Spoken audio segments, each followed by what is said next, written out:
presenting themselves as the responsible actor. They're presenting themselves as the country that is for free trade, that is for normal economic relations with other countries. And of course there's a big fiction there because of all the unfair practices they're engaged in. But by comparison, it presents a problem for us. Just finally on the off-ramp issue, for the China-US conversation, whatever that is, I imagine President Xi needs to save some kind of face. Yep. But President Trump's going to want to be able to proclaim that he won something. That's right. So if you were to think about what that ultimately looks like, what is it?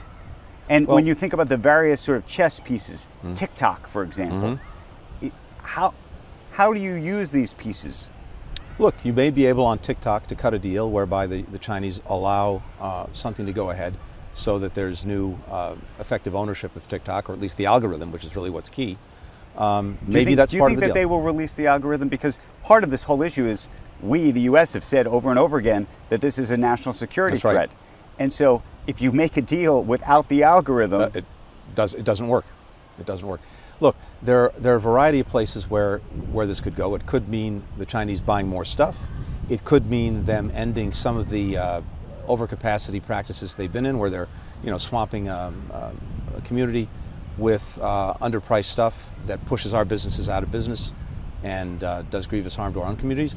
It could be something along those lines, but there has to be something that works for both of them. And to something that you'd appreciate, we're both too big to fail. Right. In your last speech, in your role as Secretary of State, you talked about Germany and Japan being our closest allies. Yeah. We are now apparently in some form of negotiation or conversation with Japan over these tariffs. What do you think the relationship ultimately looks like after this? And do you think that the toothpaste is out of the tube, that the relationship has fundamentally changed at all for countries where we were allies or are allies, whether it's Germany or Japan or the UK, given what's happened here even just the past week? Look, one of the most extraordinary developments over the last 80 years, which in the sweep of human history is not a lot, is the fact that over the last 4 years when I was on the job, probably our two closest partners were Germany and Japan. That's an incredible story. The idea that we would put that in doubt is deeply disturbing. Do you think it's genuinely in doubt, or do you think that this is something that can be walked back from? Look, something has been, I think, irretrievably lost. Now, fundamentally, they still have strong interests, and we, of course, have a strong interest in both partnerships. But this question of trust, which is the foundation of the partnership, that has now been called into question. And so even if they think, well, maybe we'll get someone down the road who does business in something in a way that we're more used to, they really can't count on the fact that that's going to be enduring. Right. And putting that genie back in the bottle is going to be hard. Just real quick, the art of the deal when it comes to tariffs. There's a real question mark of how long this could take. Yeah. Do you get a Bretton Woods style kind of deal where everybody gets involved? Are they all bilateral one-offs? Does this go on for months and months and months, in which case you have a paralysis in terms of investment? You have some leaders, I think, looking at our country saying, well, maybe I should wait, see what the courts say. Maybe the markets go down, and that puts pressure on, Republican members of the House and the Senate to put pressure on the president. How do you see these dynamics? First, it would be good to know what the actual objective is, because I've heard a multiplicity of rationales for why we're doing this. Is it to raise revenue? Is it to bring manufacturing back to the United States? Is it to deal with trade imbalances? What is it? And we keep hearing different stories. So I think it would be very helpful for the administration to come forward and make clear what they're actually trying to do. Now, if this is about what the president has talked about for a long time, which is the sense that other countries, to quote him, are ripping us off, right, and the way he sees that is through trade imbalances, well, it's not at all clear to me that tariffs and trade imbalances are that closely connected. In fact, we have, if you look at the 27 countries in the European Union, right, they have the same tariffs, they have more or less the same trade policies. We've got trade surpluses with some, we have deficits with others. So we need to know, what is this actually about? What is the president trying to accomplish? Now, when there's unfairness, and when we're trying to correct that, good. We want to be strong, we want to use the right tools, but we've got to do it in a smart way. And the final thing is this. Look, maybe this lands in a better place, but meanwhile, people are getting hurt. We're going to see prices go up. We're going to see it more costly to export American goods at the same time.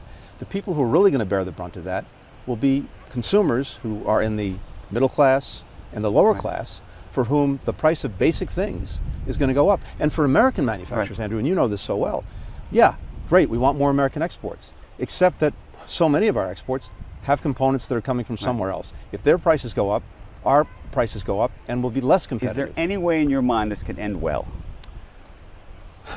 At this point, I think maybe there's some deals where there are egregious imbalances. Maybe they get corrected.